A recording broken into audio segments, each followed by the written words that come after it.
Olha aqui, ó, Bruna Torlai, por favor. César, Dario Mariano, tudo bem com você? Obrigado pela presença aqui. A gente já volta na questão essencial que você veio aqui debater desses crimes do Lulinha com a Roberta, mas se você quiser também entrar nesse debate aqui dos crimes eleitorais, fique à vontade, só sinalizar aqui para a nossa produção. Bruna Torlai, você. Eu aproveito, Cláudio, que hoje você está fazendo esses exercícios de memória para recordar que desde o primeiro mandato do Lula, ele foi designado por vários críticos que eram da esquerda, entre eles um professor, que foi um querido professor meu, social-democrata, Roberto Romano, que vivia fazendo comparações entre o Lula e o Luiz XIV. Ele dizia, o Lula se coloca acima da lei, quer dizer, vamos voltar no tempo lá, 2003, primeiro mandato do Lula, ele sempre se colocou acima da lei. O absolutismo é justamente isso, você é livre da lei, a lei é para os outros, não é para mim. Eu estou acima da lei, eu faço o que eu quero, afinal o Estado sou eu, o poder sou eu sou a lei. Essa crítica ao Lula foi a primeira crítica que surgiu no interior da esquerda que pensava ainda, a esquerda pensante, no primeiro mandato Lula. Então, eu quero só rememorar isso aqui para vocês. Isso era falado do Lula com relação a inúmeras coisas, não unicamente quanto à violação de decoro, que era constante, mas quanto a absolutamente tudo. Também na sua reeleição do primeiro para o segundo mandato, ele fez essas mesmas coisas que a gente está discutindo aqui, novamente por isso foi chamado de absolutista, tá?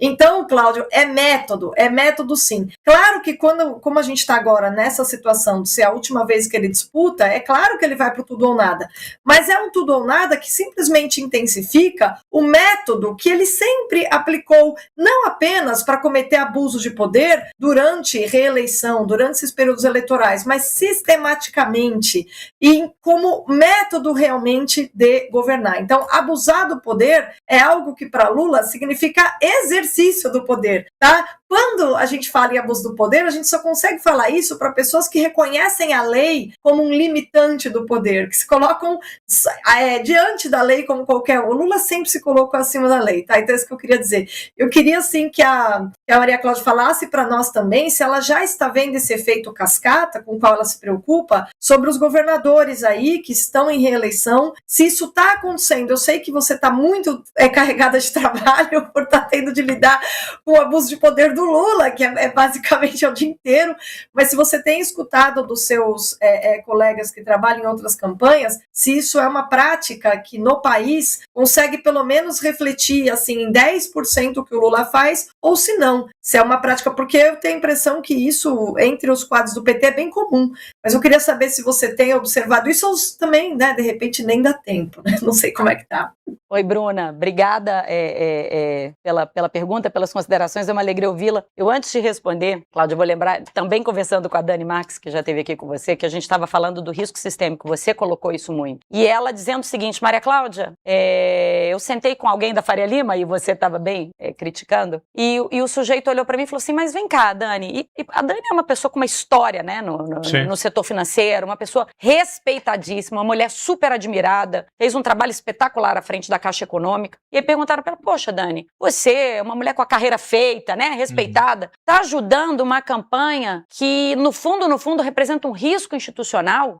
E ela veio dizer isso para mim, eu falei, mas, ô Dani, vamos pensar comigo aqui, risco institucional? Vamos fazer um exercício? O Lula ganha. Com um Congresso hoje, e o ano que vem, ao que tudo indica, muito mais a sua oposição, muito mais à direita. Muito mais à direita. Muito mais opositor. Um Senado muito mais à direita. Ou seja, será um Lula com menos condições de governabilidade do que aquelas que ele tem hoje. Já se questiona muito o papel da Suprema Corte, que estaria dando ao Lula uma maioria para governar que ele não tem. Sem dúvida. No poder político. Como é que não vai ser amanhã um eventual próximo governo Lula com uma minoria ainda muito mais, ou seja, sem condições algumas de governar dentro do diálogo político que a institucionalidade demanda. E nomeando mais 4 ministros do Supremo. Como é que vai ficar o equilíbrio de poder no Brasil numa situação como essa? A gente precisa pensar sobre isso. Qual vai ser o cenário político de um eventual segundo governo do Lula? Que condições ele vai ter de governar?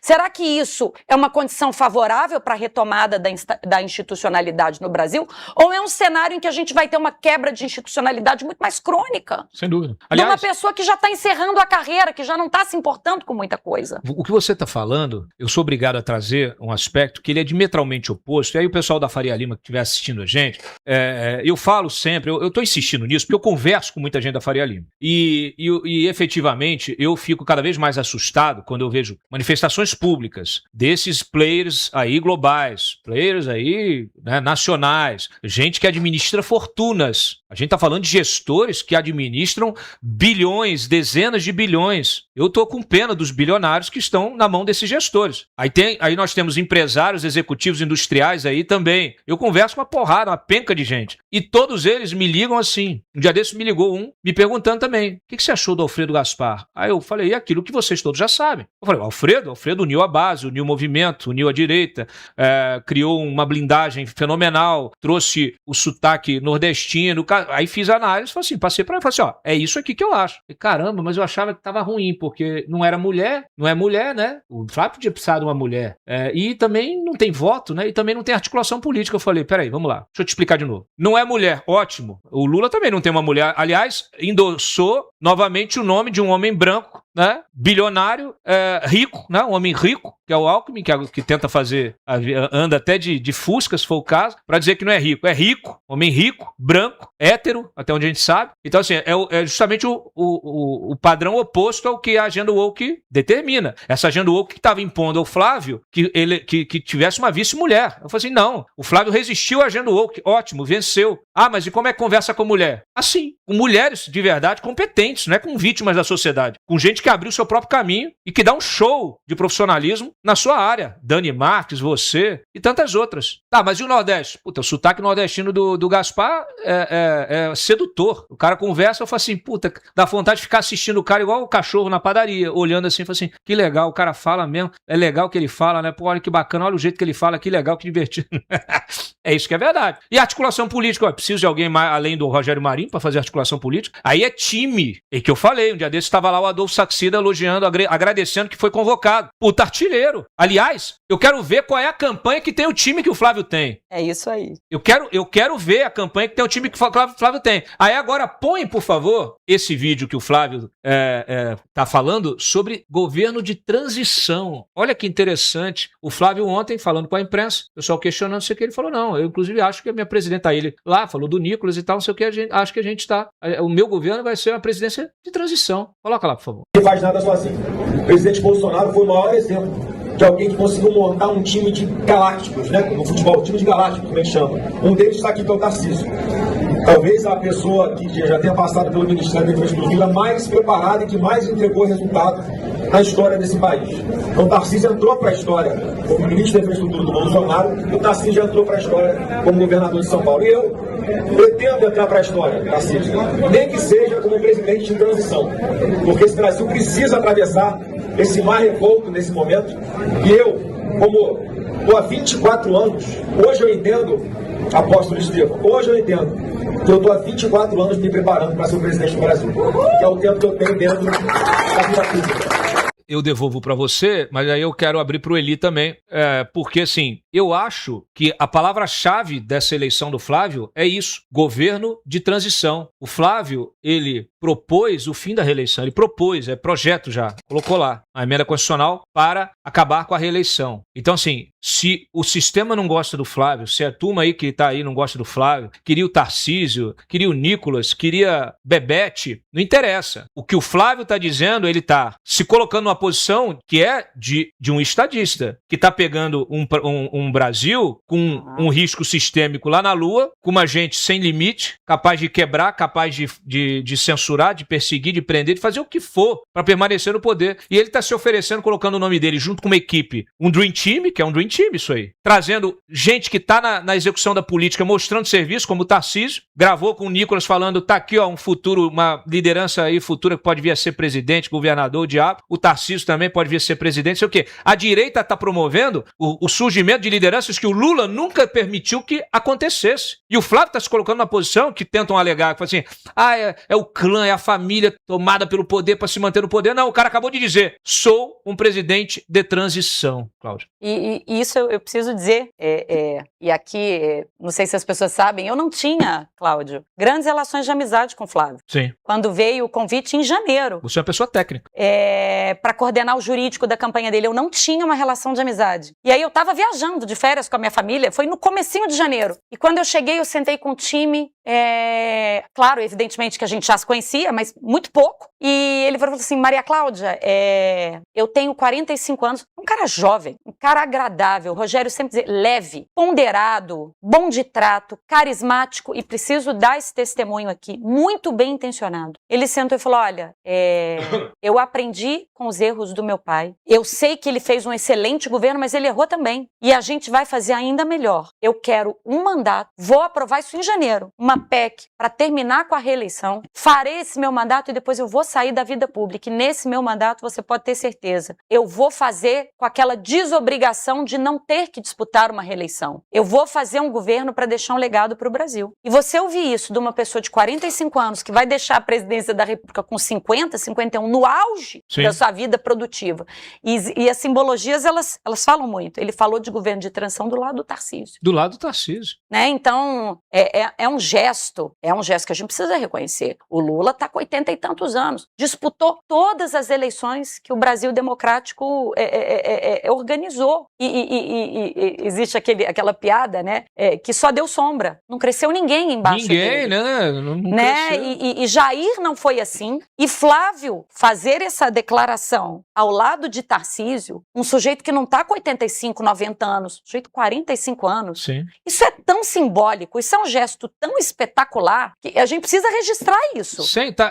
É por isso que eu estou registrando, porque ele está fazendo isso e ele fez antes, a gente botou o vídeo, ele fazendo um bate-bola com o Nicolas, falando também do Nicolas, falando no Nicolas como uma outra liderança futura. Então, assim, eu já falei aqui várias vezes, para quem não entende de política é fila. Agora, eu prefiro que seja uma fila de pessoas que querem construir o Brasil livre e próspero do que uma fila de ditadores. Aliás, a fila do Lula é ele na porta, aí qualquer um que chega, ele corta a cabeça. Aí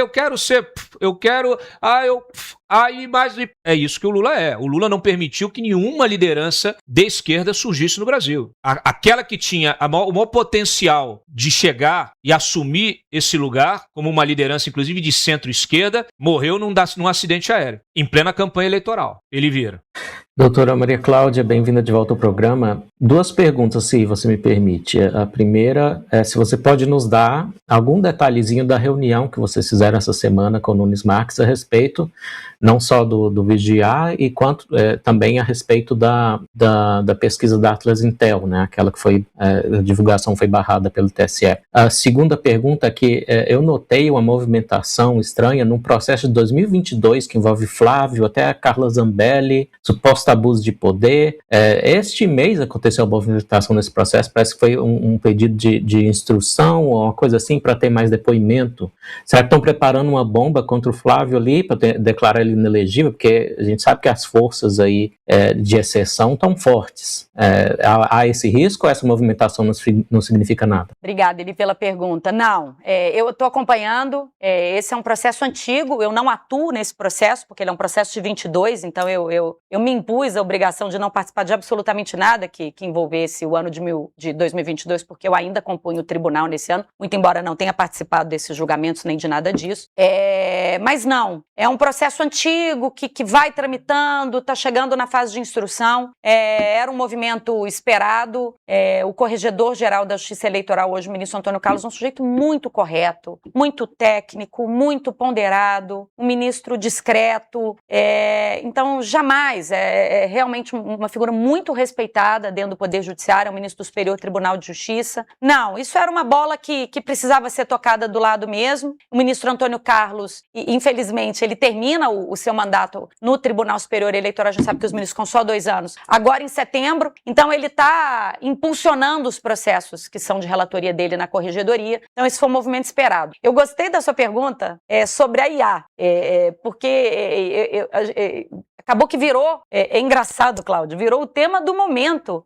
E não era para ser, não era para ser. Os jornalistas me ligam, eu brinquei esses dias com um jornalista, Cláudio, o tal do IA, do avatar do Jair, e que isso é propaganda antecipada e tal. Eu falei, gente, olha, vocês estão igual aquele mágico Harry Houdini, o sujeito faz um movimento para vocês olharem para o lado, para o que é absolutamente irrelevante, enquanto a ilicitude está comendo solta, o uso da máquina está comendo solto, vocês estão preocupados com o avatar, feito com advertência, eu sou um produto de IA, numa convenção partidária, de uma fala lícita. Ele não falou absolutamente nada de lícito ali, que só revela uma carta pública que ele soltou em dezembro do ano passado. Sim. E o assunto é esse, um boneco que fez uma fala de 1 minuto e pouco, uma fala completamente legítima. Se ele tivesse falado cometido qualquer crime verbal, tudo bem, a gente diz, mas não, com a tarja dizendo, olha, eu sou fruto de inteligência artificial,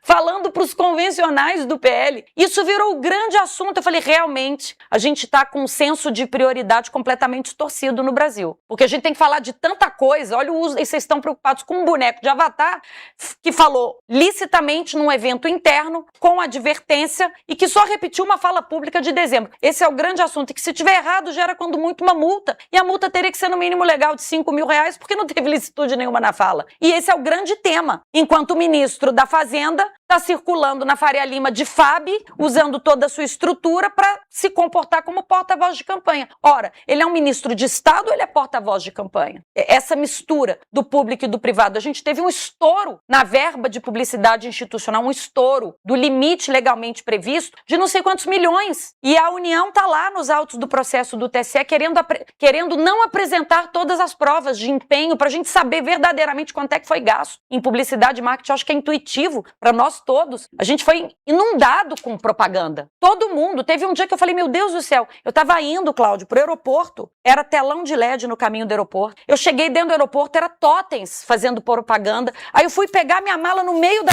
do negócio de pegar a mala, tinha um telão de LED anunciando escala 6x1. Ah, eu vi isso também. Então, em streaming, tudo, você vai ver o filme, entra um negócio da escala 6x1. YouTube, o tempo todo. Então, é intuitivo que houve um excesso. A gente percebe. A gente só não sabe de quanto. Aí você entra com processo na justiça para que esses documentos, que são públicos, porque a verba é pública, venham aos autos. A União todo dia pede mais prazo e pede para não trazer todos os documentos que a justiça já pediu. Sim. Então, eu acho a gente está com uma quebra de prioridades, senso de gravidade. Perdeu o senso de gravidade completamente. E o Lula com 10 dedos, hein? Que é outra coisa. Já descobriram se é IA ou se é um outro personagem? Uma montagem, uma sobreposição, ainda não se sabe o que é aquilo. Clone. Quem que fez... Não, pelo amor de Deus. Ué, mas aí o pessoal da teoria conspiratória ganhou um prato cheio, ué. E aí, discutindo IA, e aí eu preciso lhe dizer, Cláudio, a IA, ela democratiza a propaganda eleitoral porque é barato fazer. Sim. É barato e rápido produzir um vídeo de IA. Então, nós estamos defendendo, a campanha sempre defendeu, e a gente juntou... Tá perfeito.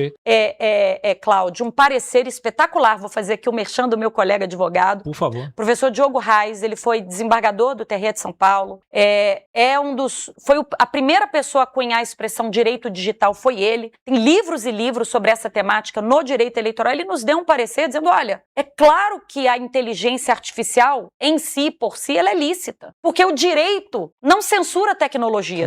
Não pode ser criminalizado. Ele já nasce anacrônico. É lógico. Eu vou proibir... O judiciário usa IA para fazer triagem de processo, para fazer encaminhamento. Com a agenda woke, inclusive. Então, por que eu vou proibir? Qual que é o bem jurídico tutelado? A gente tem que... Qual é a razão de ser da norma? Por que existem normas que disciplinam a propaganda? Qual é o objetivo final? É proteger a legitimidade e a integridade da informação que circula. É isso aí. Tá tudo certo. Já que você falou